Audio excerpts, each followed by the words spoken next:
Alors évidemment, bienvenue à toutes. On est hyper content de vous recevoir à cette édition des Audacieuses.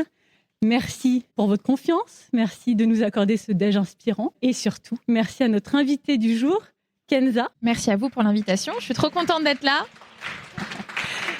Je remercie aussi ce lieu sublime, le Boudoir des Muses qui nous accueille aujourd'hui. Vous avez vu, on ne fait pas des déj, en tout cas moi je ne fais pas des déj comme ça tous les midis, donc j'espère que ça vous en met un peu plein les yeux. On va avoir aujourd'hui un temps d'abord d'introduction, on va se présenter chacune les unes les autres, un talk avec Kenza, notre star du jour audacieuse, et puis ensuite il y aura un temps de questions-réponses. Donc comme ça vous voyez un petit peu comment ça se passe. Si vous avez des questions, évidemment, vous les gardez sous le coude. Je le remercie évidemment nos partenaires qu'on a choisis avec soin et qu'on est hyper contente de mettre à l'honneur. Et puis évidemment, un mot spécial pour notre sponsor, tout nouveau, et on est hyper fiers de les avoir à notre côté, BPI France, avec le média Big Media, qui met en avant les entrepreneurs. Donc on est raccord. Un petit mot sur le concept des Audacieuses d'abord, pour celles qui ne connaîtraient pas, mais je vois quand même quelques têtes connues. Les Audacieuses, c'est venu d'une idée d'unir nos forces avec Swazig et Laura, de parler de sujets qui comptent, en tout cas pour nous, mais on pense pour beaucoup d'autres, le couple, la famille, le business, et tout ça avec audace. Et s'il fallait résumer, je pense qu'on peut dire en 3 mots, il y a le mot inspirer, évidemment, énergiser, et puis connecter. Donc voilà, c'est tout ce qu'on vous souhaite aujourd'hui avec nous. Et je propose à Swazig de commencer par se présenter. Bonjour à toutes celles que je n'ai pas pu saluer. Donc moi, je suis Swazig Castelnerac. Je suis la créatrice d'Amour Toujours, le média du bien-être amoureux. On est là pour inspirer les couples et pour leur donner envie de mettre de la joie, de la vie et de l'amour au cœur de leur relation. Voilà, moi, mon créneau, c'est vraiment l'amour durable, défendre le couple et se dire qu'on peut s'aimer longtemps, durablement, mais que ça peut rester pétillant, intense. Donc, ce n'est pas toujours un combat facile. C'est une parole qui attire tout de suite l'oreille, le cœur, parce qu'en fait, on se rend compte que tout le monde aspire à ça. Et ça, c'est plutôt hyper réconfortant. Dans le cadre des Audacieuses, moi, je me suis associée à Céline et Laura avec mon podcast qui s'appelle Au cœur du couple. Voilà, vous pouvez écouter sur toutes les plateformes. C'est le premier podcast couple sur Apple Podcasts. Et voilà, on va être quasiment au 100e épisode. Vous allez vous trouver forcément le thème pour inspirer votre couple et surtout, nous, ce qu'on veut, c'est que entre vous, ça génère dans votre couple des conversations, des sujets autres que ceux du quotidien et que vous puissiez passer des heures à parler, à vous redécouvrir grâce à nos sujets. Bonjour à toutes, je suis super contente d'être avec vous aujourd'hui pour la 6e édition déjà. Franchement, on est trop fiers de cette 6e édition avec vous. Pour celles qui ne me connaissent pas, je m'appelle Laura, j'ai 36 ans. Dans la vie, je fais 2 choses, j'écris et je parle. J'écris puisque je suis freelance dans la communication digitale. Je suis notamment ghostwriter. J'accompagne les CEO, les entrepreneurs à prendre la parole sur LinkedIn, qui est un réseau social, si vous n'y êtes pas encore, qui est ultra puissant pour développer votre marque personnelle, pour booster votre visibilité, votre crédibilité. Et je parle dans un micro et c'est l'objet de mon association avec les filles, Swazig et Céline. J'ai un podcast que j'ai créé il y a 5 ans déjà, enfin ça passe tellement vite que j'avoue 4-5 ans, qui s'appelle L'Aléa, qui est un podcast pour devenir acteur de sa vie malgré les aléas que l'on rencontre tous et toutes sur notre chemin. Et Dieu sait qu'il y en a. C'est un podcast où il y a 2 types d'épisodes, des parcours inspirants d'entrepreneurs, d'artistes, de sportifs et des conseils d'experts autour du bien-être holistique, parce que si j'ai une conviction, c'est qu'on ne peut pas réussir dans le business si on ne prend pas soin de son bien-être holistique, mental, émotionnel, physique. Voilà, merci d'être là. Alors moi, je suis Céline Ferrari, j'ai 40 ans, je le dis parce que je m'entraîne à le dire, c'est tout frais. J'ai 40 ans, je suis journaliste vidéo, je suis podcasteuse. Et mes thèmes de prédilection, c'est vraiment la famille, la transmission, l'entrepreneuriat au féminin, tout ce qui touche vraiment à l'épanouissement personnel, professionnel et l'alignement au féminin. Dans la vie, je suis accompagnée de Nicolas, on est mariés, on a depuis 10 ans ensemble et on a 3 enfants de 3, 5 et 8 ans. Et on vit ensemble à Londres. Donc je suis toujours très heureuse de quand même revenir à Paris pour des belles occasions comme celle-ci et avec Kenza.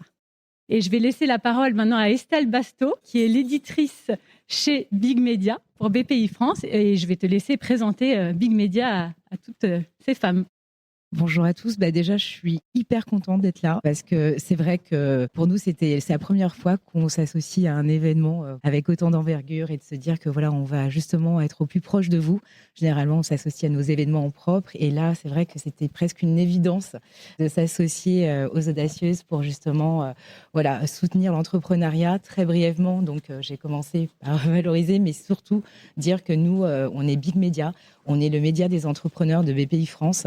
Notre objectif, c'est vraiment de valoriser l'entrepreneuriat sous tout son prisme. Et on trouvait que c'était d'une logique extrême d'être là avec vous, que vous nous racontiez en effet des belles histoires.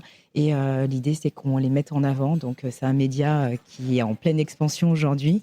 On a plus de 2 millions de visiteurs par an. On a un super Instagram avec 72 000 followers. Et ce qu'on veut, c'est pas montrer que les grandes entreprises parce qu'il y a plein de choses qui sont à raconter. Donc, notre objectif, c'est de raconter les plus belles histoires. Et merci pour ce partenariat. Eh ben, c'est parti. On va démarrer le talk. Est-ce que tu es prête, Kenza? Mais j'ai hâte, je suis hyper contente d'être là. On va se mettre un peu plus en avant. Alors, pour celles qui ne te connaissent pas, est-ce que déjà tu peux commencer par te présenter tout simplement? Alors bonjour à toutes, moi je m'appelle donc Kenza Keller, j'ai 36 ans, je vis à Paris. Je suis maman de 2 petites filles qui ont 6 ans et bientôt 5 ans. Je suis entrepreneur, j'ai créé donc une marque de dermocosmétiques qui s'appelle Talm, qui signifie To All the Mamas. Et j'ai travaillé, avant d'être entrepreneur, une dizaine d'années, plutôt dans l'industrie du luxe et de la beauté. Alors moi, j'aime toujours creuser au niveau du contexte familial, parce que je pense que c'est toujours très éclairant sur la femme qu'on est devenue. Et donc, j'aimerais savoir dans quel type de famille tu as grandi, Kenza. Alors, j'ai grandi dans une famille, donc on était 2. Donc, j'ai une petite sœur qui s'appelle Yasmine. Mes parents sont encore ensemble, je le dis. Et moi, j'ai une petite particularité dans ma famille. Donc, je suis née à Paris. Ma famille est néanmoins pas parisienne. J'ai une maman qui est née aux États-Unis, un papa français qui est né au Maroc. Je suis franco-marocaine. J'ai une petite sœur qui est comme mon premier enfant, qui est handicapée et autiste, qui a été gravement malade. Donc, elle est restée, je pense, à l'hôpital de sa naissance jusqu'à l'âge de 4-5 ans. Et je dis souvent que c'est comme mon premier bébé. Oui, c'est un moment marquant quand même qui a forcément façonné comment tu es et aussi ta vision de la maternité. Tu l'as dit, tu as endossé peut-être ce rôle de maman avant l'âge, en prenant soin de ta sœur en tout cas. Comment ton envie de maternité est née? Alors, c'est assez paradoxal parce qu'en effet, j'ai forcément un rôle de grande sœur qui a été, on va dire, qui a révélé un peu un instinct de protection. En tout cas, quand il y a des gens qui se moquent, de sa petite sœur parce que elle est handicapée, qu'elle a un retard mental, ou parce que, j'ai tout de suite eu un peu cet instinct très fort de la protéger, d'être à ses côtés. Donc, on pourrait dire que j'avais finalement, comme tu dis, très jeune, une sensation, en tout cas, de ce que ça pouvait être maman, en tout cas, de protéger. Mais paradoxalement, l'envie de devenir mère ne vient pas du tout de moi, mais de mon mari. C'est lui qui a été hyper moteur dans le couple pour avoir des enfants, les avoir rapprochés, alors que moi, j'étais plutôt drivée, en toute transparence, par le fait de m'établir. J'étais assez angoissée, finalement, par ma carrière. Avant d'être entrepreneur, j'étais dans le milieu plutôt du corporate, donc dans des grandes maisons de luxe, etc. Et je savais qu'il fallait que je passe certaines étapes avant de penser à devenir maman moi-même. Et c'est plutôt lui, paradoxalement, qui a été moteur dans le couple. As-tu dû surmonter des peurs, justement, avec l'accueil d'un premier enfant, d'un deuxième enfant? On sait bien que, évidemment, c'est pas toujours évident. Alors, en fait, c'est vrai qu'une fois que la décision a été prise, je me suis dit que j'avais un petit peu mis, entre guillemets, toutes les chances de mon côté. Je m'explique, je ne sais pas si ça vous est arrivé aussi. Je vois qu'il y a des femmes enceintes aussi dans l'assistance. Je m'étais dit que j'avais un peu, entre guillemets, coché des cases de sécurité. Donc, je m'étais dit, OK, le timing, l'entreprise dans laquelle j'allais faire mon congé mat. J'avais un peu cette approche presque hyper pragmatique qui est finalement a posteriori un peu dingue parce qu'on maîtrise pas. Mais je m'étais dit que de ce côté-là, c'était un peu sécurisé. Et donc, le moment où j'ai accueilli ma première fille était plutôt un moment propice. Là où vraiment c'est parti en vrille, c'est quand j'ai voulu me lancer dans l'entrepreneuriat. Parce qu'en fait, je suis tombée enceinte après de la deuxième au moment où je me suis lancée. Donc, là, ça a été beaucoup plus stressant. Tu l'as dit justement, Kenza, tu as quitté le salariat après avoir travaillé dans le secteur du luxe et de la beauté. Je crois que tu es passée chez LVMH notamment pour créer Talm, la marque de tes rêves, parce que, je te cite, « Tu ne parvenais pas à trouver des produits clean et désirables pour les femmes enceintes. Je ne peux que confirmer. » Est-ce que tu peux me raconter tout simplement comment s'est passée cette transition entre le salariat et l'entrepreneuriat, et puis peut-être les étapes clés de la création de Talm? Oui, bien sûr. En fait, j'avais un peu un préjugé au début quand j'ai commencé à penser à cette idée. Donc, je vois bien qu'il y a des entrepreneurs aujourd'hui avec nous, c'est super. Je ne sais pas si au moment où vous avez eu votre idée, vous vous êtes dit, est-ce que je me lance ou pas? Et on a parfois cette image un peu d'un grand saut qu'on doit faire, de quitter quelque chose, d'une rupture très nette, très brutale. Mais finalement, moi, quand cette idée, elle est arrivée, c'était juste une idée comme ça qu'on a tous à un moment dans un dîner. Ah, mais tiens, si je faisais ce truc-là, ça paraît assez évident, mais finalement, de là à passer le cap, je trouve qu'il y a quand même un monde. Et en fait, contrairement à cette image un peu cliché que j'avais de ce grand saut dans l'entrepreneuriat, moi, ça s'est fait de manière extrêmement graduelle. Ça a été, on va dire, une longue gestation. Donc, j'accouche de ma première fille, je fais ce constat où je me dis, mais finalement, ce qu'on nous donne à voir au moment de la grossesse, c'est quand même réduit à peau de chagrin. Je me rappelle d'être allée dans une pharmacie et puis qu'on m'oriente au fin fond de la pharmacie sur une étagère un peu poussiéreuse avec des flacons en plastique, avec vraiment une identité de marque un peu old school. Et je me dis, oh, c'est fou. Enfin, à ce moment-là de sa vie, on a envie de prendre soin de soi, on fait un truc de dingue. C'est quand même assez miraculeux de porter la vie.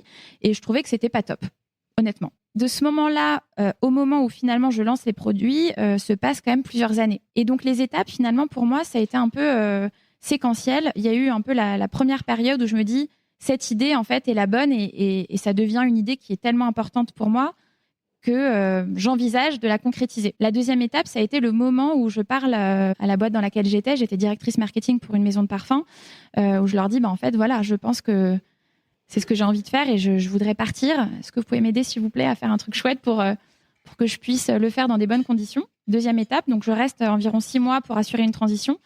Et puis après, donc j'ai la chance d'obtenir une rupture conventionnelle. Et là, arrive cette troisième phase où finalement, je deviens officiellement entrepreneur.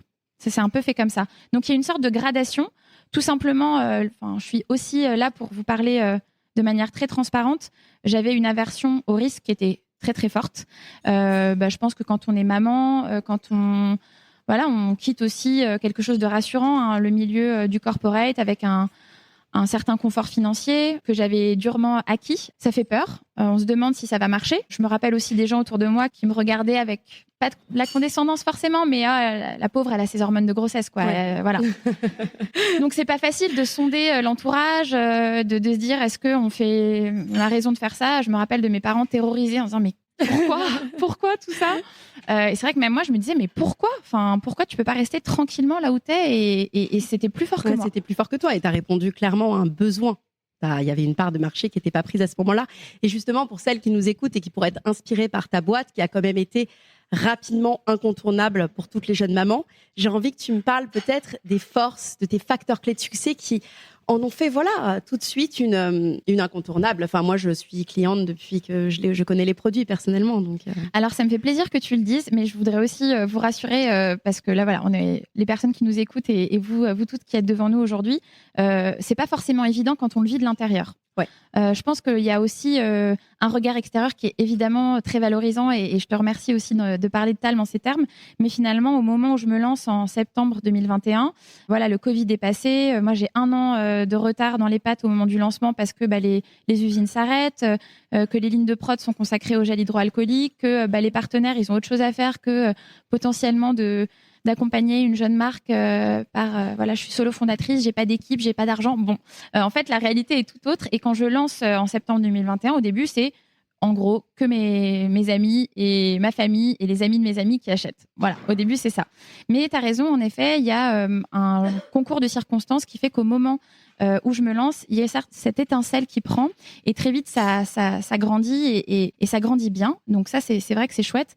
Mais finalement, de l'intérieur, moi, j'étais dans un stress permanent de me dire, OK, quand est-ce que j'estime que la preuve de concept est réalisée? Comment je fais aussi pour pallier aux besoins de financement? Donc là, il y a la BPI aujourd'hui qui est avec nous. La BPI, moi, elle m'a financé ma première recherche et développement grâce au PIA, qui est un projet incroyable pour les entrepreneurs qui veulent faire de la recherche sur des formules. Je suis allée taper aux portes d'incubateurs, de laboratoires. Enfin, il y avait un truc qui était assez déroutant, extrêmement stressant sur un monde que je maîtrisais plus. Moi, j'avais l'impression que j'allais quitter mon entreprise, que j'allais avoir 2 ans dans un monde stable pour le faire. Et en fait, le Covid a complètement rebattu les cartes.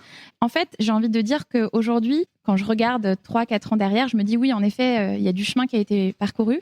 Mais sur le coup, il n'y a jamais eu d'évidence sur « Ah, génial, ça marche ». C'est pas quelque chose qu'on se dit. Je pense qu'une de vos forces, c'est la communauté aussi. Vous avez beaucoup capitalisé sur si je devais parler des clés de succès, avec le recul, en effet, je pense que moi, il y a toujours cette expression que j'aime bien en anglais qui dit « It's a blessing and a curse ». C'est une malédiction, mais c'est aussi une bénédiction. Moi, ma malédiction, ça a été en effet ce Covid, ce retard, le fait qu'il y avait une sorte d'attentisme des partenaires financiers, des retards de production, des problématiques d'approvisionnement. Enfin, ça, c'était ma réalité. Mais finalement, c'était un blessing, une bénédiction, parce que ça m'a permis, pendant plus d'1 an, d'avoir cette antichambre à mon lancement. Alors, c'était quoi ? C'était concrètement un temps que je n'avais pas forcément anticipé, mais qui m'a permis de créer des liens très forts avec des femmes. J'avais pas de produits à vendre, j'aurais aimé, mais je les avais pas encore, pour raconter ce que j'allais faire, pourquoi j'allais faire les choses différemment, qu'est-ce que j'avais dans le cœur, pourquoi je me lançais, quel était finalement le message que je portais. Et finalement, cette année, un peu plus de cette année et demie, m'a vraiment permis de réunir autour de moi de manière vraiment authentique des personnes qui croyaient au projet et qui en fait ont été derrière moi le jour où les produits étaient dispo. Et ça, c'était pas une stratégie marketing. A posteriori, ça fait très bien de dire, alors, pendant 1 an, il faut faire ci. Non, enfin, j'étais juste en galère totale et je n'avais que ça à proposer. Moi, je commence, Kenza, par te remercier parce que tu acceptes qu'on parle de ton couple et c'est pas forcément facile pour tout le monde. Donc, évidemment, on va respecter votre intimité.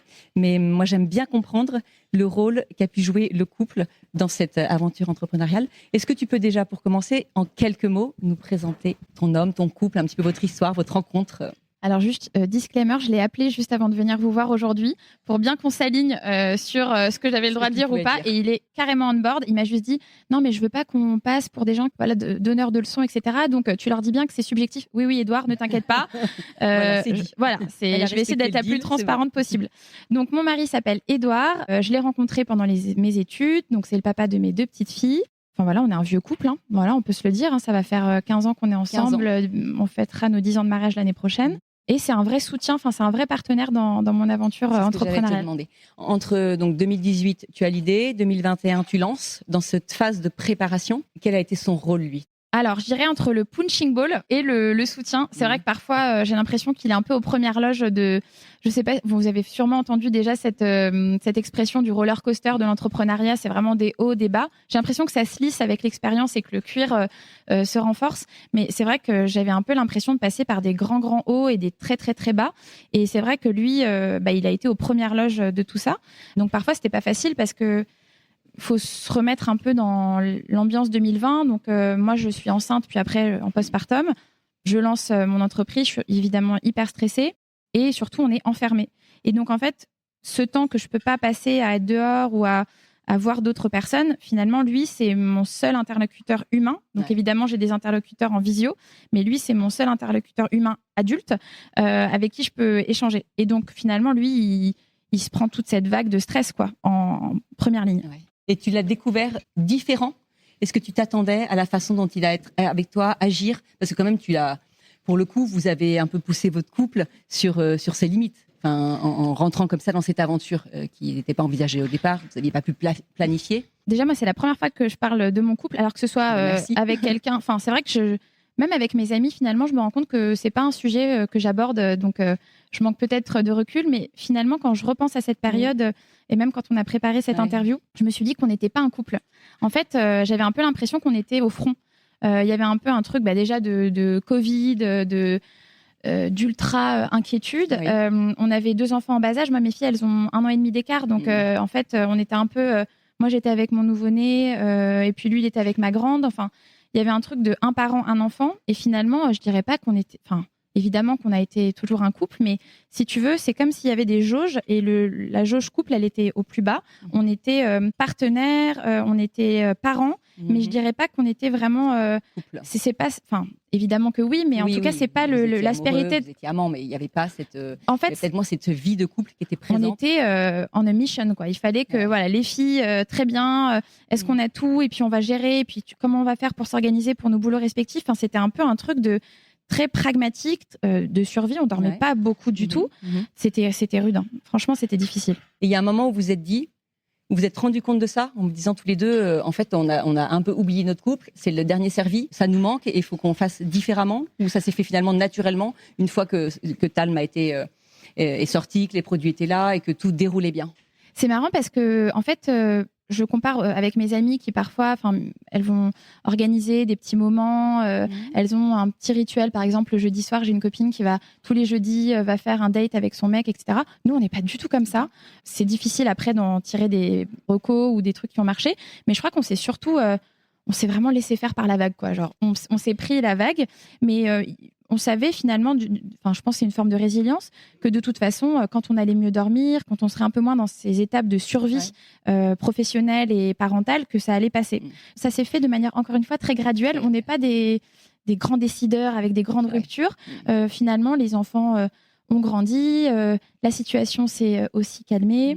Moi, après, j'ai pu prendre des bureaux, séparer de plus en plus cette vie personnelle de cette vie professionnelle.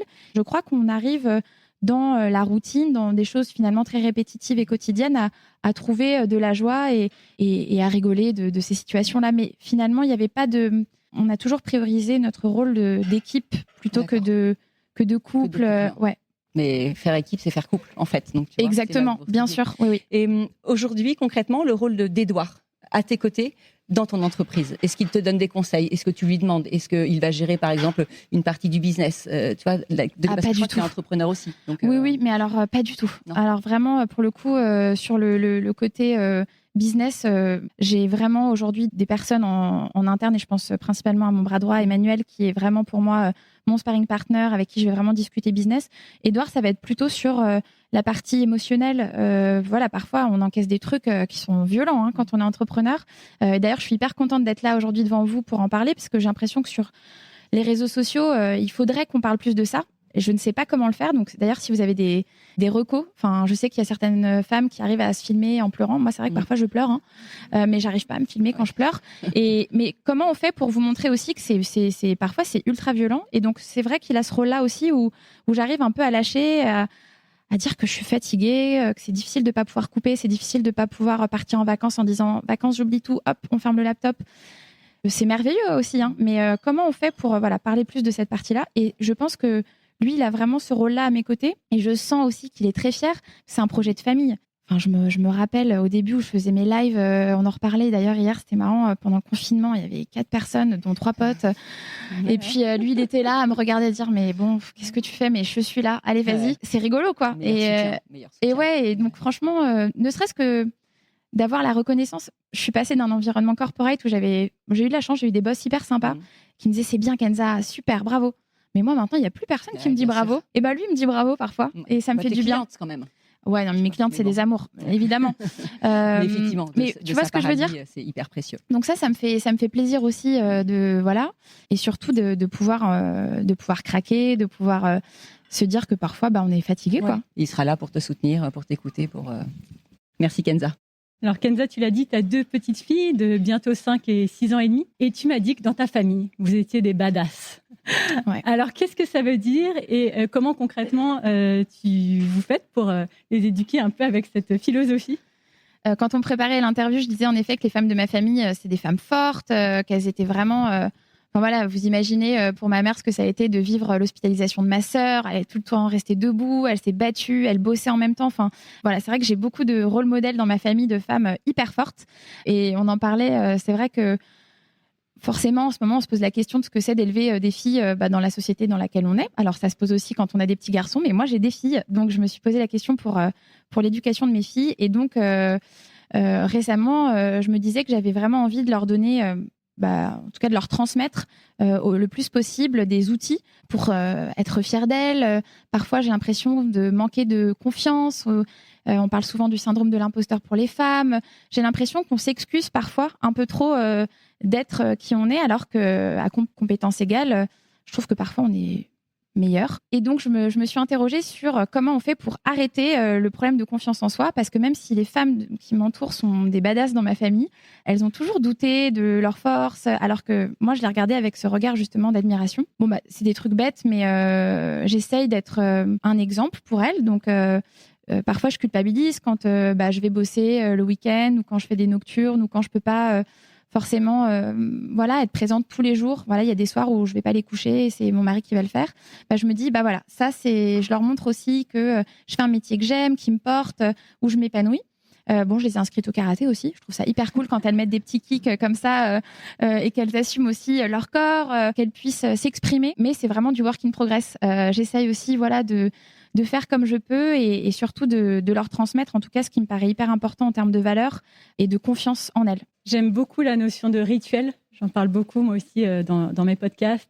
Et j'aime bien savoir quel est ton rituel de famille, à vous quatre. Est-ce qu'il y en a un qui est important? Et puis aussi un rituel, parce qu'il n'y a pas que la famille, un rituel qui est important pour toi, à titre personnel, pour ton propre épanouissement, que tu mets en place et qui te booste.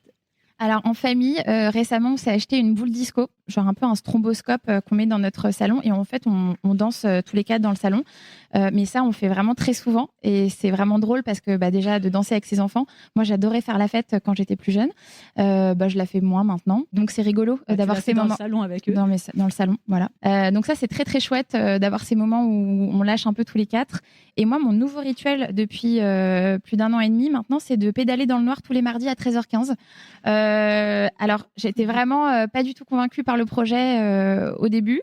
Et puis finalement, je me suis dit que c'était un des rares moments où j'arrivais un peu à lâcher.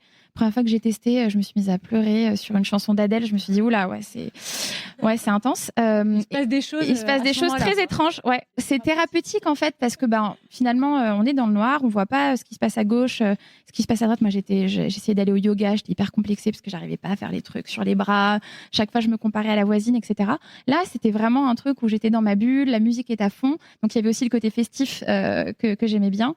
Et maintenant, c'est dans mon agenda tous les mardis. J'essaye vraiment de m'y tenir. Et c'est un moment pour moi et je suis hyper contente de m'offrir ça. Est-ce que tu peux me dire, comme on parle de maternité, comment ton rôle de mère impacte ta vie d'entrepreneur et inversement? C'est vrai que l'entrepreneuriat, je l'ai toujours connu en étant maman. Je pense que c'est un garde-fou incroyable. On me demande souvent comment je fais pour tout concilier, comment gérer la vie pro, la vie perso. Mais je crois que c'est grâce à ma vie perso, à ma vie familiale, que j'arrive à mettre des limites. Un exemple, là, c'était les vacances scolaires en février, là, il n'y a pas longtemps. Pour la première fois, mes filles sont allées chez mes beaux-parents environ une dizaine de jours. Ok, super. Donc, d'un coup, j'avais des journées infinies, pas de contrainte d'aller les déposer, aller les chercher le soir, pas d'activité le mercredi, etc. Et en fait, ça a été tellement horrible pour moi. Alors, elles me manquaient, mais c'est pas pour ça que c'était horrible. C'est qu'en fait, j'ai bossé, mais non-stop. Et sans plus m'écouter. Je suis arrivée à un état d'épuisement où vraiment alors oui, super, j'étais productive, ça c'est sûr. Mais en fait, je n'avais plus du tout de garde-fou. Et c'est là où je me suis rendu compte du fait que finalement, ces contraintes-là me forçaient à rassembler mes efforts sur une période limitée. Alors ça crée du stress, on a l'impression d'être en flux tendu le matin. Je les dépose, clac, bureau, hop, on travaille, aller les chercher, parfois se reconnecter, etc. Mais c'est pas quotidien, déjà, le fait de se reconnecter le soir, mais ça me forçait finalement à me rassembler. Alors que là, j'ai eu l'impression, en tout cas, de plus maîtriser ses limites et de vraiment me fatiguer mentalement. Donc, je dirais que ça impacte très positivement. Ça me permet aussi de relativiser. Moi, j'aime bien dire à mon équipe, quand il nous arrive des grosses galères, nous ne vendons que des crèmes. Voilà. Et surtout, l'essentiel est ailleurs aussi. C'est-à-dire que parfois, elle me ramène, elle me recentre. Alors, ça peut être des limites en termes d'organisation, mais aussi, OK, ça va aller. Ce produit-là, tu n'as pas la matière première, tu ne vas pas pouvoir le lancer. Justement, Talm, ce n'est pas que des crèmes, c'est un manifeste qui est très puissant. Moi, tu le sais, c'est vraiment ce qui m'a touchée avant même de tester les produits. C'est des campagnes visuelles marquantes. Votre film est incroyable pour celles qui l'ont pas vu. Des collaborations avec Bliss, avec Milk. Ce matin, j'en ai vu une avec IC. On parle d'audace aujourd'hui. Donc moi, j'ai envie de savoir comment tu as trouvé l'audace de développer cette vision et est-ce que tu as dû déconstruire des peurs, des croyances limitantes qui sont venues sur ton chemin? Alors, merci déjà pour le film, parce que j'y ai mis beaucoup, beaucoup de cœur. Donc, ça me fait très plaisir que tu en parles. L'audace. Je pense qu'aujourd'hui, ce serait facile de dire oui, j'ai eu l'audace de faire ça. Il y a beaucoup d'inconscience. Je vais le dire très, très honnêtement. Le moment où je décide de créer Talm, il y a un peu une sortie de corps et on se dit allez, on y va. Et une sorte, je parlais d'obsession, donc c'est presque un truc qui vient du ventre. On y va, on avance. Sur le coup, je me rends pas bien compte de ce que je suis en train de faire et je me dis tant mieux, parce que c'est vrai que le chemin est intense et merveilleux et épuisant. et enrichissant et parfois désespérant. Enfin, il y a vraiment ce côté-là, et je veux être vraiment sincère en vous disant que je ne mesurais pas tout ce que ça impliquait au moment où je me lance. Mais l'audace, finalement, c'est de ne pas lâcher. Je dirais que l'audace, c'est de ne jamais prendre un non pour une réponse définitive. Et ça, vraiment, ça m'arrive d'aller toquer à des portes et c'est non, mais je passe par la fenêtre, en fait. Enfin, je n'ai jamais lâché à cet endroit, que ce soit pour mes financements, pour des collaborations, pour des partenariats. Et donc, je veux aussi vous dire que si on vous dit non, c'est pas grave, ce sera peut-être oui demain. Et pour moi, ça a vraiment été le cas. Donc vraiment de vous accrocher, de pas prendre les choses personnellement aussi. Moi, parfois, on m'a dit non, mais c'était parce que des gens qui n'avaient pas forcément le temps, qui n'avaient pas forcément bien lu, pas forcément bien compris. Mais en fait, ça peut le faire. Et en tout cas, je dirais que moi, ce qui m'a porté, c'est de toujours être à l'écoute de ces intuitions, de cette obsession qui parfois confère à la folie. Mais c'est ça, en fait, la passion, c'est ça, c'est de se dire qu'on est habité par un truc qui est plus grand que soi. Alors, 2 entrepreneurs, 2 enfants en bas âge. Je dis bas âge, mais en fait, je pense que ça ne changera rien quand elles seront plus grandes. On imagine que le rythme est intense. Quelles sont, mais très concrètement, vos règles de bonne pratique pour pas vous laisser embarquer dans ce tourbillon, pour pas vous perdre, pour pas passer chaque jour, vraiment, chaque semaine, l'un à côté de l'autre? Alors, j'ai préparé cette question parce qu'elle n'est pas facile. Mais je sais que je t'ai fait réfléchir et que je t'ai fait travailler sur ton vraiment, couple. et on a bossé tous les deux. Hein. Mais c'est ça que j'aime. Et alors, nous, il y a un truc qui est hyper important pour nous personnellement et donc en tant que couple, c'est notre liberté en tant qu'individu. Et donc en fait, nous, si je prends la semaine, il y a des jours où vraiment on va se dispatcher les tâches. Moi, je sais que c'est hyper important pour moi de voir mes copines tous les mercredis soirs. Édouard, il fait du volley 1 à 2 fois par semaine. Et donc on a nos soirs qui sont entre guillemets réservés pour nous. Et ça, c'est quelque chose qu'on a toujours fait. Même avant d'être parents, où on avait, je sais que le jeudi, il a volley, il sait que le mercredi, c'est mon soir avec mes copines. Et en fait, ça nous permet en fait de rester nous-mêmes. Et je pense qu'avant de penser au couple, parfois c'est vrai que c'est important de penser à soi. C'est vrai que quand je réfléchis à qui on est ensemble, c'est qu'on est d'abord nous-mêmes ensemble. Je suis pas passée, on va dire, d'une identité de jeune femme sans enfant à une identité d'épouse avec lui. Je sais qu'il y a plein de couples qui font tout à deux. Et franchement, c'est aucunement un jugement de valeur pour ces couples-là. C'est juste que nous, on a besoin d'exister par nous-mêmes pour être heureux à deux. Et donc, concrètement, pour te répondre, c'est d'avoir l'amplitude de pouvoir rester nous-mêmes dans les activités qu'on aime bien faire. Donc, que ce soit du sport, de voir ses amis. On fait encore des week-ends tous les ans chacun séparé parce que lui, il a sa bande de potes et moi, j'ai mes copines avec qui j'aime bien partir 2-3 jours. Voilà. Et on a un petit rituel où tous les ans, on part tous les deux sur 3 jours. On le fait 1 fois par an, mais c'est pas plus que ça. Ok, mais dans le quotidien, alors, donc, l'entreprise, les enfants, vos activités perso, donc vous, du coup, le couple, tu vois, est-ce que vous avez pareil, donc le lundi soir, c'est notre couple, tu nous as dit non tout à l'heure, vous fonctionnez pas comme ça, mais dans une journée, dans un week-end, comment est-ce que, parce que je suis d'accord avec toi, tu arrives dans ton couple, il faut être bien toi-même. On dit d'ailleurs 1 + 1 = 3. Donc il faut vraiment que le 1 soit plein, soit rempli, soit équilibré, soit harmonieux pour faire que le 3 fonctionne. Mais tu vois, votre 3, est-ce que vous avez quand même, tu vois, on parlait tout à l'heure de tes enfants qui pouvaient être des garde-fous pour ta boîte. Est-ce que vous avez des garde-fous pour vous dire, là, c'est nous deux, en fait. Maintenant, c'est nous deux. Alors, nous, on a toujours vécu en tribu avec Édouard. En fait, vu qu'on s'est rencontrés pendant nos études, déjà, on a les mêmes amis, on a les mêmes groupes d'amis. Donc moi, par exemple, mes copines sont les femmes des potes. Donc ça aide aussi, il y a ce truc-là. Mais ça s'est pas fait exprès. Enfin, on s'est rencontrés à ce moment-là. Et en fait, nous, on n'est pas trop à faire des restos tous les deux. Enfin, c'est-à-dire que par exemple, nous, les moments de couple, c'est aussi le moment où on va être à la maison sur le canapé à se débriefer de notre journée. On n'a pas forcément, tu vois, besoin de marquer le coup entre guillemets. En revanche, j'ai essayé de trouver des exemples. C'était récemment son anniversaire. On a les mêmes potes, donc on va aussi se retrouver sans enfants. Donc on retrouve un peu l'identité qu'on avait de couple quand on était plus jeune. Mais elle n'est pas forcément motivée par des moments que à deux. Mais c'est nous deux avec les gens qu'on aime et qui nous entourent. Tu vois. Voilà, ça va être partir un week-end avec nos copains en couple sans nos enfants. Mais en fait, si je réfléchis concrètement, les moments de couple vraiment à deux, c'est quand les enfants dorment et il n'y a pas forcément de ritualisation. Quand je parle de moment de couple, ça ne veut pas nécessairement dire sortir, aller au resto, partir en week-end. C'est dans la simplicité du quotidien. Quand tu dis on se retrouve sur le canapé et on débriefe de journée, ça, pour moi, ça, c'est un moment, tu vois, où tu es là pour ton couple présent, disponible. Donc ça fonctionne très bien. Et il est venu au Dynamo mardi dernier aussi. Ça, c'est dingo quand même. Tu vois. Voilà. Finalement, quand tu creuses, tu trouves les idées. Merci Kenza. Tu as évoqué tout à l'heure l'intuition. dans ta réponse à Laura. C'est une notion qui m'est très chère et je crois que toi aussi. Est-ce que tu peux me dire comment tu nourris cette intuition, quelle place elle a dans ta vie de mère, d'entrepreneur? Alors déjà, j'essaye vraiment d'être à l'écoute de mon corps parce que je pense qu'on a tous des signaux. Après, on décide de plus ou moins les écouter. Donc moi, c'est vrai que j'ai tout le temps des sensations physiques assez, au début, qui n'étaient pas très fortes, mais là, de manière, plus j'écoute, qui sont de plus en plus fortes. Comment je cultive ça? Finalement, c'est un peu un cercle vertueux. Plus on est à l'écoute de ses intuitions, de ses ressentis physiques, émotionnels, plus on va nourrir en fait cette sensibilité et cette intuition. J'essaye aujourd'hui, d'un point de vue pratique, pour te donner des exemples, de réserver des moments dans mon emploi du temps où je ne vais pas être trop stimulée. Donc, par exemple, on a un bureau avec une équipe, donc ça, c'est génial. J'essaie d'y être quand même souvent. Mais par exemple, il y a des moments dans la semaine où je me suis calée vraiment des créneaux bloqués, où je suis chez moi, dans le calme, où je vais vraiment essayer d'être à l'écoute aussi de OK, ce qui se passe, comment je me sens par rapport à certains problèmes, parce que c'est aussi ça la vie d'entrepreneur, c'est régler des problèmes ou trouver des solutions créatives. Et donc j'essaye déjà de me préserver d'un point de vue de la stimulation autour de moi.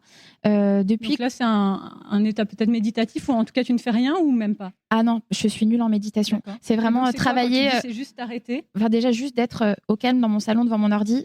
Déjà, pour moi, ça, c'est big step. Okay. Voilà. Mais non, je médite pas. J'aimerais bien, mais j'y arrive pas du tout. Mais donc, ce créneau-là dont tu parles, qu'est-ce que tu fais? Je fais mes emails ou des tâches, par exemple, je sais pas, écrire une stratégie pour... là, on va lancer la marque, par exemple, au Royaume-Uni. C'est me dire, OK, concrètement, quelles sont les étapes? Il faut que je sois au calme. Et le fait de ne pas être en contact avec du bruit ou avec d'autres personnes ou des gens qui vont potentiellement m'interrompre, je ressens plus les choses. Oui, c'est là que tu accèdes à ton intuition, d'après toi. C'est quand tu es seule, en tout cas. Je l'écoute plus à ce moment-là et je me sens plus apaisée, plus calme, et donc j'arrive à être plus à l'écoute. Après, il y a aussi des moments un peu que j'appelle les moments de transe. Bon, moi, je bois pas d'alcool, je ne sors plus le week-end, je ne prends pas de substances diverses et variées. Donc, moi, en fait, les moments où je peux vraiment stimuler un peu ces inspirations, ces coups de folie, c'est soit par le sport, soit par la lecture, soit par la musique. Et ça, il y a vraiment un truc qui se passe avec moi sur... je sais pas, là, j'ai fait le semi-marathon ce week-end avec mon papa. Là, je crois qu'on peut applaudir, parce que quand même... Ça coche la case du sport et puis alors de la famille. Mais il a 68 ans quand même. Il est trop fort. Et donc je courais et vraiment, c'est un vrai truc qui s'est passé. Là, je me dis quand même que je suis un peu folle. Je courais et là, j'ai une idée en voyant quelqu'un dans l'audience. Je me suis dit, bon, OK. En fait, ça arrive dans des moments comme ça où on lâche, où on est en train de faire quelque chose d'autre qui n'est pas lié à la productivité, lié au fait de remplir un objectif. Là, j'étais juste en train de courir avec mon papa. J'étais trop bien et hop, ça arrive. Donc, sport, musique, lecture, c'est 3 de tes passions. Et donc, c'est là, dans ces moments de kiff et de joie, que peut-être tu peux accéder à ton intuition finalement. Totalement. Tu as des flashs. Totalement. Génial. Est-ce que tu peux nous partager aussi, on le sait, c'est un vrai challenge, la fameuse conciliation vie pro, vie perso. Est-ce que tu as des choses concrètes que tu as mis en place? Tu as maintenant 4 ans d'expérience de femme d'entrepreneur, 6 ans maman. Voilà, est-ce qu'il y a des choses qui peuvent nous guider, nous toutes qui rencontrons évidemment ces mêmes challenges? Se lâcher la grappe, déjà. Ne pas sortir de sa zone de confort. Ne pas essayer de tout faire. Je pense que moi, je suis hyper admirative. J'ai des clientes qui me disent « je viens d'accoucher il y a 6 semaines et là, je suis en train de reprendre le sport, etc. » Je leur dis « waouh, moi, j'ai repris l'année dernière. Ma fille va avoir 7 ans, quoi. » Je veux dire, bon, on est toutes différentes et encore une fois, c'est super si certaines femmes peuvent y aller. Mais pour moi, c'est vraiment, plutôt que de parler d'équilibre, c'est plutôt des phases d'harmonie, où je me dis qu'en fait, il y a des moments où j'arrive à mettre le curseur plus sur quelque chose. Tu vois, Swazik, quand je te parlais de mon couple, moi, c'est vrai que je fais pas de date avec mon mari. On n'a pas ce truc-là. C'est OK. Je parlais tout à l'heure avec une d'entre vous sur les devoirs de ma fille. Elle est rentrée en CP. On me dit alors, comment tu fais pour les devoirs? En fait, en vrai, parfois, elle les fait pas. Je vous dis les choses. J'arrive pas à être bien partout. Et c'est juste des choses où j'essaye d'ajuster en étant à l'écoute aussi de ma fatigue et de mon ressenti. Donc, les conseils concrets, c'est justement de peut-être parfois un peu switch off les réseaux sociaux, parce qu'on projette beaucoup de choses sur ce qu'on voit. Je suis consciente de participer à ça d'une certaine manière sur les réseaux. Et encore une fois, j'aimerais bien voir comment je peux apporter ma pierre à l'édifice. Le micro des audacieuses est bien pour ça. C'est un temps long et je pense que tu as révélé justement différentes facettes. Ouais, c'est ça. Là, je suis aussi en train de penser à un projet de newsletter en mon nom, justement pour plus me raconter. Alors l'idée, c'est pas de faire un ego trip, mais c'est juste de raconter un petit peu plus l'envers du décor qui est parfois un peu plus complexe. Mais il y a plein de choses que je fais pas, en fait, et de renoncer à ne pas faire tout parfaitement. Parfois, j'arrive pas à bien cuisiner toute la semaine. Donc voilà, j'achète des légumes surgelés, des conserves, je fais de mon mieux. C'est bon, j'ai lâché l'affaire. Parfois, je vais pas au sport parce que en fait, j'ai pas le temps. C'est pas grave. Il y a des fois où je vais un peu moins cocher ma to-do list chez Tal, mais en fait là, je suis tellement à bout que j'ai aussi besoin de me prioriser. Donc, je dirais que c'est vraiment un équilibre, presque une instabilité, comme une sorte de tension. Et je crois que ça me va. Je l'accepte de mieux en mieux. Je retiens cette phrase, se lâcher la grappe. Je pense que c'est ça, on est notre pire ennemi parfois, et notre petite voix, parler d'intuition, elle peut être aussi bien méchante ou difficile avec Et d'ailleurs, c'est marrant ce que tu dis sur l'intuition. En fait, je viens de lire un bouquin de Mona Chollet qui s'appelle Résister à la culpabilisation. Je vous invite vraiment à lire ce livre parce qu'en fait, elle dit que cette voix intérieure qu'on a en nous, c'est une voix vraiment qui vient pas de nous, mais de la société et de toutes les contraintes qu'on a nous en tant que femmes. Tu l'as dit, Kenza, l'entrepreneuriat, ça peut paraître très facile sur le papier, mais ça l'est pas. C'est une aventure qui est quand même solitaire, compliquée, des montagnes russes émotionnelles. Je pense que toutes celles qui entreprennent savent de quoi on parle. Moi, j'ai envie que tu me racontes un gros challenge, un grand aléa que tu as pu rencontrer avec Talm et la manière dont tu l'as surmonté. Bah oui, alors il y en a beaucoup. Un qui me vient comme ça, c'est il y a 2 ans, on devait lancer une gamme visage. Sur laquelle je bossais vraiment depuis très longtemps d'arrache-pied. Donc, j'étais hyper excitée. C'était 3 produits. Et en fait, j'ai reçu un appel du labo qui m'a dit qu'il y avait un sujet sur l'appro d'un des composants de la formule et que du coup, on n'allait pas sortir 2 produits sur 3. Et à ce moment-là, vraiment, je suis effondrée, quoi. Parce que derrière, c'est pas juste « Oh, le lancement est décalé, on fait partie d'un grand groupe qui a l'air insolite financièrement ». C'est « Ok, donc ça veut dire que c'est du chiffre d'affaires que je vais pas faire. C'est potentiellement des revendeurs qui me font confiance que je peux pas livrer. C'est des délais, enfin, c'est compliqué, quoi. Il faut tout repenser, refaire des projections financières, repenser un plan qu'on avait écrit et dont on était fiers. Donc ça a été un énorme coup dur. Et comme je vous le disais tout à l'heure, j'essaie toujours de me dire, OK, si ça arrive, j'essaie de mettre de la spiritualité parfois là où il n'y en a pas vraiment, mais je me dis, si ça arrive, c'est pour une raison et on va faire en sorte que ce soit pour le mieux. Et donc, dans ces 3 produits, il y en avait un donc, qui était une brume pour le visage. Et vraiment, les gens me disaient, mais ton truc, ça marchera jamais. De toute façon, c'est quoi? C'est une eau thermale que tu vends à 28 €, vraiment, vraiment. Et donc, j'étais assez confiante parce que ce produit-là, j'allais le vendre avec 2 autres produits d'une routine plus établie, etc. Mais finalement, les 2 autres, je peux pas les sortir, donc je n'en sors qu'un. Et je sors que celui qui est à peu près le plus faible des 3. Et là, vraiment, c'est la catastrophe pour moi.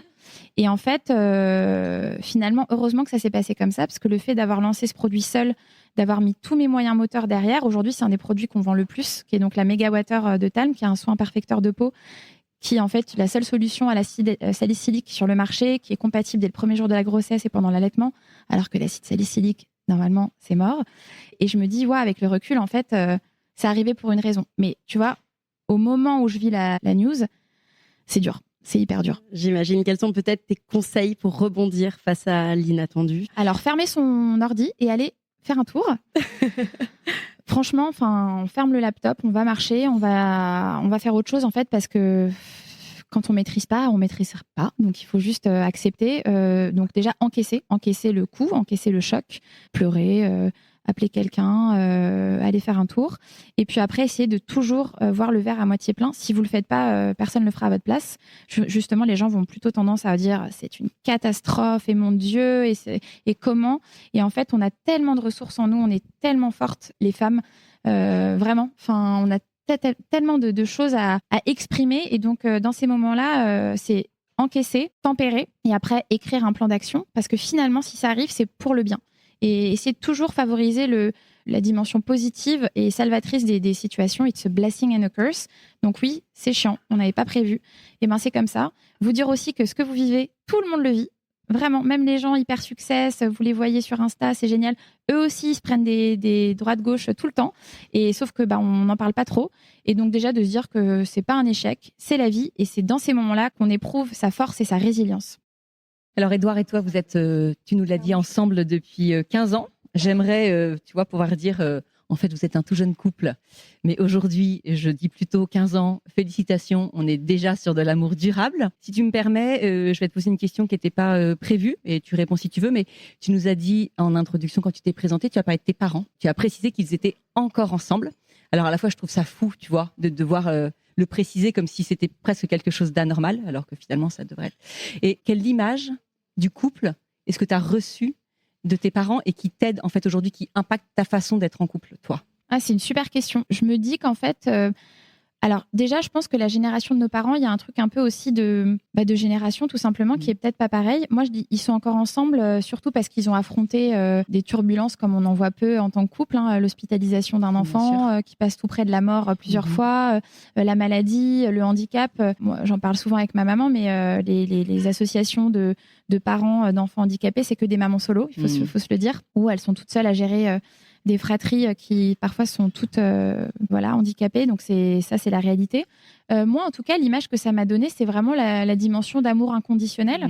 Je sais que c'est une notion qui est parfois, il faut la questionner, et ça ne veut pas dire qu'on doit tout subir, mais quand l'autre est une personne saine, qui nous veut du bien, c'est que moi, il y a vraiment ce truc d'aimer sans condition. Et donc, mais je suis comme ça dans la vie, hein, c'est-à-dire que ça vaut pour mon mari, ça vaut pour mes amis. Mais une fois que c'est bon pour de vrai. Donc je crois que ça me donne aussi un socle qu'ils m'ont transmis. Mes beaux-parents sont aussi encore ensemble, donc on a eu lui et moi ces modèles-là de solidité. Ça veut pas dire qu'il n'y a pas de difficulté, qu'il n'y a pas d'épreuve, hein. Mais en tout cas, je crois que c'est peut-être quelque chose que j'ai reçu en effet de mon modèle familial. Enfin, ce que je pourrais percevoir, tu dis si je me trompe, c'est que tes parents autour du handicap de ta sœur, ils ont dû faire équipe justement pour rester soudés. On sait que c'est une difficulté, souvent ça passe ou ça casse.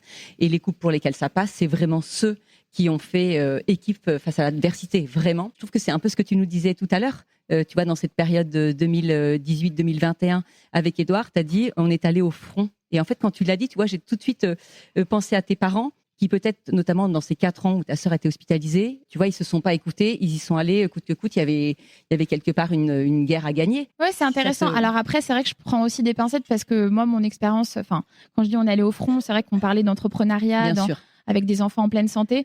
Je crois que eux, leur combat continue encore aujourd'hui, tu vois, à presque 70 ans, d'avoir un enfant qui sera jamais autonome. C'est pas que 4 ans d'hospitalisation, c'est le chemin d'une vie, et c'est un chemin qui est semé d'embûches et qui est vraiment admirable pour ça. Mais ouais, je pense qu'il y a aussi quelque chose de l'ordre de la résilience, de l'acceptation et du faire équipe. Ouais, je pense que tu as raison, c'est tout à fait ça. Et du coup, je vais passer plus rapidement sur la question qui était la mienne au départ.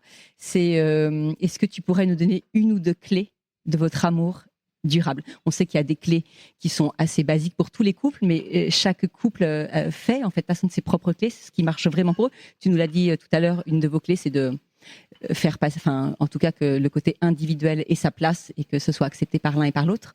Mais voilà, est-ce que tu en aurais une autre à nous partager? Nous, on rigole beaucoup. Je pense que c'est comme si j'avais un peu épousé mon mari, mais mon meilleur ami aussi. Donc, c'est vrai que nous, on rigole énormément. Et je pense que c'est un lieu commun, mais on communique beaucoup. Moi, j'ai l'impression de tout lui dire, et parfois, c'est pas forcément formalisé ou filtré, mais au moins, il s'exprime aussi beaucoup et on arrive à avoir une communication qui est assez libre. Et je pense que le fait de parler, pour le coup, ça c'est lui qui me l'a beaucoup transmis à travers notre couple, vu que ça fait longtemps maintenant qu'on est ensemble, c'est qu'en fait on n'est pas devin et qu'on peut pas forcément deviner. Et donc maintenant je formalise beaucoup et je dis les choses, lui aussi, et ça aide énormément. Merci Kenza, je pense que Édouard, si tu écoutes, tu peux te dire qu'elle a rempli le deal. Ouais.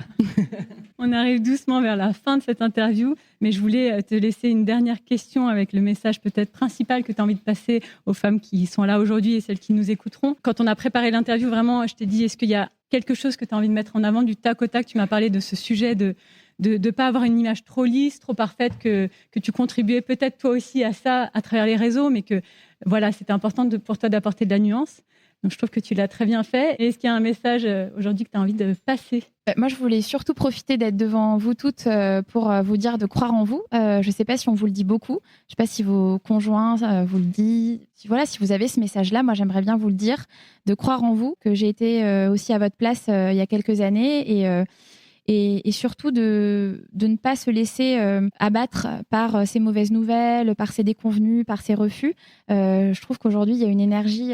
Voilà, on parle beaucoup de sororité, mais moi, je la ressens vraiment, cette force qu'on peut avoir, de ne pas hésiter à aller taper aux portes, même pour un café, pour des conseils, de vous entourer, de faire front avec les personnes qui vous entourent. Et si vous n'êtes pas entouré, d'aller chercher cet entourage-là. Et surtout, de continuer à croire en vous, de croire en vos rêves.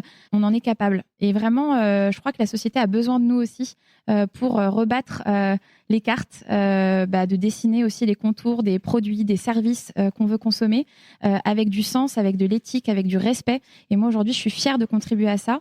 Je ne fais que des crèmes, mais je le fais avec beaucoup, beaucoup, beaucoup de cœur, de rigueur et surtout de passion. Et donc, j'espère que cette conversation vous aura au moins donné ça, de croire en vous et en la force inouïe des femmes. Très beau et je suis sûre que ça nous touche chacune d'entre nous. On termine avec les questions flash autour de l'audace, puisqu'on est bien là pour ça. Je vais commencer par la première. Qu'est-ce que tu diras à la Kenza de 15 ans pour être plus audacieuse ? Je dirais d'exprimer plus sa singularité et de ne pas essayer de rentrer dans le moule. L'audace récente dont tu es la plus fière. Récente, c'est quand je suis allée toquer aux portes des fondateurs de Caudalie et qu'ils ont accepté d'investir dans ma société. Qu'est-ce que pour toi, être audacieuse en amour ? C'est oser choisir sans attendre d'être choisi. Qu'est-ce qui serait vraiment audacieux pour toi dans les prochaines années ? C'est de créer un lieu physique pour vous parler tous les jours. Très bien. Et les audacieux seront là avec plaisir. On te remercie vraiment pour ce temps et Merci ce talk. Merci à toutes d'être avec nous. Et évidemment, on remercie nos partenaires. N'oubliez pas de repartir avec le petit sac qui vous attend. Il y a un mix des petits hauts et Big Media, vous voyez en tote bag, mais ils sont exactement similaires. Donc, on remercie évidemment le Boudoir des Muses qui nous accueille une fois encore, alors que ce sont des événements qui ne feront pratiquement plus.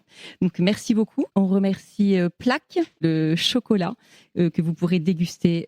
Vous avez des petits carrés de chocolat qui ont été mis dans vos tote bags. Et bientôt, vous trouverez sur notre blog Amour Toujours une interview des fondateurs, puisqu'ils ont créé cette marque en couple. Et puis, une fidèle partenaire, Perrine, pour les confettis. Vous trouverez un des derniers numéros dans votre tote bag. Et si vous voulez savoir qui est derrière cette revue, Perrine est là. Donc, vous pourrez aller la rencontrer après. On remercie aussi une des premières marques qui nous a fait confiance, Balzac Paris, avec un petit chouchou léopard qui devrait vous plaire.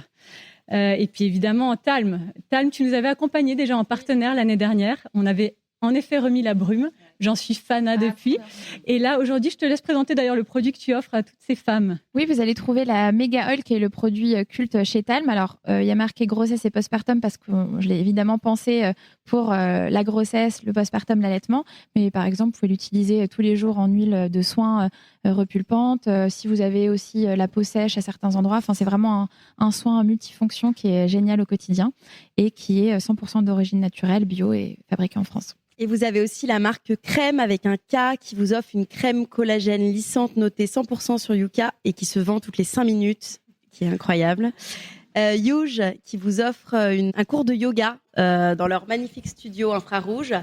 Et puis je vais quand même remercier les petits hauts qui nous habillent, une marque poétique, colorée, que l'on adore. Est-ce que vous avez des questions pour Kenza ? Et si oui, je serais ravie de soit être votre voix. Alors, la question, c'est autour du déclic. En quoi, comment tu t'es dit que Talm, c'était vraiment ton projet et que c'était celui-ci et pas un autre ? Je vais être très sincère avec toi. Quand j'y pense, finalement, il n'y a aucun moment où je me suis dit c'est bon. C'est-à-dire que j'ai toujours eu l'impression d'avancer dans le noir. Ce qui paraît fou quand j'y pense. Mais j'étais tellement toujours portée sur la prochaine étape, sur la prochaine réalisation, le prochain objectif, que finalement, ça a été difficile pour moi d'accepter presque de souffler, de me dire ok, première étape, done, je peux avancer. Néanmoins, je vais plutôt parler d'éléments de réassurance où je me suis dit ok, il y a des premiers éléments de réassurance qui me confortent et qui me donnent du courage et de l'espoir pour continuer à avancer. Évidemment, c'est le moment où je lance les produits, où je vois un chiffre d'affaires qui commence à croître. Deuxième moment de réassurance, je rentre chez Oh My Cream. Aujourd'hui, on est dans le top des 10 premières marques les plus vendues au sein d'Oh My Cream, alors qu'on a un positionnement plutôt niche. Ça, c'était un grand moment de réassurance. Le moment où les fondateurs de Caudalie sont rentrés au capital, ça a été aussi un moment important. J'essaye en tout cas maintenant de m'agripper à ces étapes-là pour reprendre du souffle et attaquer la prochaine étape. Comment tu as vécu du coup le moment d'être solopreneur et maman, surtout au lancement de ta marque? Alors, pas bien. J'aurais vraiment aimé avoir un associé, une associée. J'ai essayé. J'ai pas réussi à convaincre les personnes à qui je pensais pour se lancer avec moi. Donc au début, je me suis sentie seule. En plus, je me rendais bien compte que c'était pas bien perçu déjà d'être femme entrepreneur. Enfin, je parle du financement, évidemment. Il y a beaucoup d'initiatives qui sont super pour nous les femmes lorsqu'on entreprend, mais d'un point de vue financier, je voyais bien que ça rassurait pas du tout d'être une femme et d'être solopreneur. Donc j'étais assez claire sur le fait de ce que ça voulait dire de la faiblesse du projet pour certains. Et donc au début, c'était pas évident, mais finalement, ça m'a très vite forcée à me professionnaliser, à recruter. Donc, je suis allée chercher l'ancienne bras droit du directeur commercial de la boîte où je bossais avant pour lui dire de sauter dans l'aventure avec moi. Elle est encore là aujourd'hui et c'est vraiment un élément clé de mon équipe. Ça m'a forcée à aller voir des incubateurs, ça m'a forcée à un peu sortir de ma coquille. Mais pour te répondre, ça m'a pas forcément facilité la vie et c'était pas un choix que d'être seule. Du coup, à un moment, tu lâches l'affaire et t'avances, tant pis. Mais j'aurais aimé trouver des associés. Et c'est pas grave, c'est très bien comme ça maintenant. J'ai des nouvelles façons de travailler avec des gens et je suis entourée. Mais au début, quand tu es tout seul, c'est un peu violent. Quels sont selon toi 2-3 attributs de l'entrepreneuriat au féminin? Je pense qu'on a beaucoup d'humilité. J'ai vraiment ressenti ça quand j'ai fait ma levée de fonds. Je me retrouvais à pitcher Talm avec des hordes d'hommes sur des solutions tech incroyables. Et ils étaient hyper sûrs d'eux. Là où moi, je l'étais beaucoup moins. Et je trouvais que c'était une force pour moi parce que finalement, sans crier gare, moi, j'avançais plus calmement, plus sereinement. Et je trouve que c'est une force aussi, parfois cette humilité, la conscience de ses faiblesses pour venir les compléter avec des expertises complémentaires. Je trouve qu'on arrive plus à gérer cette notion d'intuition, même si c'est pas une qualité forcément féminine. Mais en tout cas, nous, on assume, en tout cas, je trouve peut-être plus aisément l'idée de sentir et de la prendre en compte dans nos décisions. Et je trouve que les femmes, on a parfois eu tendance à se voir comme peut-être parfois des concurrentes, des ennemis. Mais je trouve que dans l'entrepreneuriat, malgré tout, il y a cette notion aussi d'avancer ensemble. Il y a des initiatives comme les Audacieuses, des incubateurs qui sont dédiés aux femmes, des clubs. Ça, c'est une force parce que ça permet de se renforcer ensemble. Donc, je crois pas qu'il y ait de qualité intrinsèque à la femme entrepreneur, mais en tout cas, dans la façon dont on le met en place, dont on le met en œuvre, on arrive à mettre ces qualités-là en avant pour se fortifier les unes les autres. Comment tu es montée en compétence sur d'autres sujets au fur et à mesure de l'aventure, notamment sur la partie recherche? Alors, c'est une bonne question parce qu'en effet, j'ai vraiment eu l'impression de devoir me former et d'apprendre énormément. J'ai fait des recherches en toxicologie avec des toxicologues, des dermatos. Tu as raison, en fait, j'ai vraiment même eu un comité scientifique. J'étais en relation avec des sages-femmes, des gynécologues, des dermatos, même des kinésithérapeutes spécialisés en rééducation périnéale. Enfin, ça a été plus facile parce que j'étais moi-même, si tu veux, dans ce mouvement-là. Je venais d'accoucher de ma première fille, j'étais enceinte de la deuxième. Donc, j'avais vraiment cette proximité avec tous ces pros de santé que j'ai petit à petit intégré au projet pour justement, d'une part, établir une charte de formulation. C'est vrai que je suis vraiment partie d'un constat plutôt de cliente que d'experte. C'est-à-dire que, OK, j'étais une experte de la beauté, mais je me rendais compte qu'à l'endroit des femmes enceintes et des femmes allaitantes, personne n'avait le même avis. Même les pros de santé eux-mêmes, finalement, n'étaient pas formés à proprement parler sur la cosmétologie. Et donc, j'ai dû vraiment réunir des expertises croisées pour établir cette charte, pour se dire que chez Talm, par exemple, on a éliminé évidemment tous les ingrédients qui sont avérés potentiellement nocifs, mais également tous ceux soumis au doute. Donc, c'est-à-dire qu'on a une approche extrêmement conservatrice en se disant il y a des ingrédients qui sont peut-être safe, peut-être pas. Dans le doute, on les mettra pas. Et donc, tout ce travail-là, vraiment, il a grandi en même temps que grandissait moi, mon rôle de maman. Et ça a été vraiment passionnant parce que je pense qu'on se lance dans l'entrepreneuriat, surtout sur des sujets comme ça, parce qu'on a un feu intérieur, une passion, un intérêt extrêmement puissant. On n'est pas juste là en train de penser au chiffre d'affaires. Et donc, c'est vrai que moi, toute cette période-là, presque d'incubation, qui était celle du du Covid où je pouvais pas encore lancer les produits, elle a été extrêmement riche et elle m'a permis justement de dessiner les contours de la manière dont je travaille aujourd'hui. Donc cette charte de formulation, elle est encore valide aujourd'hui, d'apprendre sur la réglementation européenne, d'apprendre sur les différentes façons d'évaluer la sécurité d'un produit cosmétique, d'un produit nutri-cosmétique. Donc j'ai vraiment essayé non seulement de réunir des expertises, mais aussi moi de me former sur ce sujet pour aujourd'hui être en mesure de décider concrètement ce que j'allais faire en tant que marque. Et surtout, il faut se remettre à l'époque où j'essaie de lancer donc ce projet-là. Je me dis, pourquoi une femme enceinte va-t-elle me faire confiance ? Et moi, il y a plein de gens qui me disent, mais attends, mais tu penses vraiment que les femmes enceintes vont acheter ton produit quand tu vas le lancer ? Et tous ces éléments-là m'ont permis d'arriver, d'être sereine avec un produit qui était 100% sûr, efficace, formulé d'une manière incroyable avec des ingrédients sourcés, etc. Et c'est ça qui a donné aussi l'ossature du projet et des produits que je vends chez Talm. Donc ça a été pour moi le point le plus important dans ma vie d'entrepreneur. J'ai fait des études plutôt de commerce, donc j'ai fait une classe préparatoire, une école de commerce, et après j'ai été diplômée d'un MBA à l'Institut français de la mode. Est-ce qu'il y a un moment un moment clé qui a fait que ça a vraiment pris son envol ? Alors, je pense qu'en termes d'évolution de chiffre d'affaires, je compare toujours ça à des escaliers. Donc, en effet, c'est vrai qu'il y a parfois des boosts, après on va stagner, hop, ça remonte et c'est vraiment comme la forme d'un escalier. Moi, je pense que les moments qui ont été clés, c'était les collaborations. Le partenariat avec Bliss, ça a été un moment de notoriété et d'acquisition incroyable. Le lancement chez Oh My Cream, on a eu une semaine de mise en avant au moment de la fête des mères où j'ai pu raconter l'histoire, parler des produits, de leur spécificité, de leur qualité. Ça a été un moment très fort.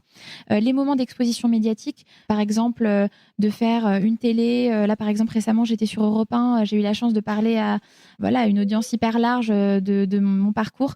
Ça, c'est des moments où on arrive en fait à cranter. Donc, je dirais, l'acquisition, c'est vraiment le nerf de la guerre, la notoriété. Mais bon, quand on se lance, on a des moyens qui sont limités. Donc, je dirais vraiment d'essayer de fédérer autour de soi par des marques partenaires, par des personnes. Moi, je suis extrêmement reconnaissante des créatrices de contenu qui nous entourent, qui sont des amis de la marque, qui depuis 3 ans mettent en avant nos produits, qui parlent de nous, qui nous aident. Et ça, c'est une reconnaissance infinie parce que quand on n'a pas de budget, influence et marketing, ça fait la différence. Nous, la publicité payante, on a commencé très tard. Donc, c'était vraiment par ces initiatives-là qu'on a pu cranter différents passages, en tout cas, de seuil de chiffre d'affaires. Et c'est surtout d'essayer d'être le plus tactique possible. Parfois, on pense à des grandes choses, mais finalement, des actions précises. Nous, on a fait par exemple une convention des sages-femmes où on a pu rencontrer plein de pros de santé. Elles ont parlé de nous derrière, ça nous a aidés. Voilà, c'est ce genre d'initiative de vraiment penser à des actions concrètes pour faire évoluer ton business. Donc, la part de l'influence dans le succès de Talm. Alors, j'arrive pas à forcément le rationaliser, en tout cas le dimensionner. Mais il est évident que nous, on est une marque née sur Instagram, qu'on a eu le soutien de futures mamans. En fait, au moment où je pense au projet, donc on est en 2018, il y a un peu un air du temps qui est en train de changer. Le podcast Bliss, la marque d'allaitement Tagine Banane, il y a Nike qui sort une ligne de maternité à ce moment-là, il y a des célébrités qui commencent à se photographier avec les ventres ronds, ça nous paraît hyper normal, mais avant, les seules images qu'on avait, c'était les princesses d'Angleterre qui ressortaient brushing gay. Enfin, il y a eu quand même une sorte de shift, en tout cas, sur la représentation de la grossesse. Et nous, on arrive là-dedans. On arrive en fait à un moment où on a envie de vivre notre maternité différemment de la génération d'avant. On a envie de parler de ce qui est compliqué. Il y a le hashtag mon postpartum qui arrive. Et donc, finalement, j'ai l'impression que, sans faire exprès, Talm est arrivé à un moment, donc même un momentum, où il y avait déjà une volonté très forte des femmes qui prenaient la parole à l'endroit de leur grossesse, de leur postpartum.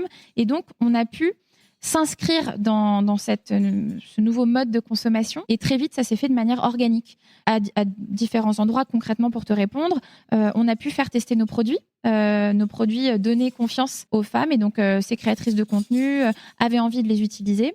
On a aussi pu parler beaucoup de leur parcours. To All the Mamas, c'est aussi toutes les façons qu'on a de parler de la maternité. Et moi, j'avais un peu l'impression qu'avant, c'était une image d'Épinal de femme avec le ventre rond, qui avait vraiment le temps de se toucher le ventre en regardant par la fenêtre toute la journée, ce qui était assez éloigné de moi, mon quotidien en tant que future maman.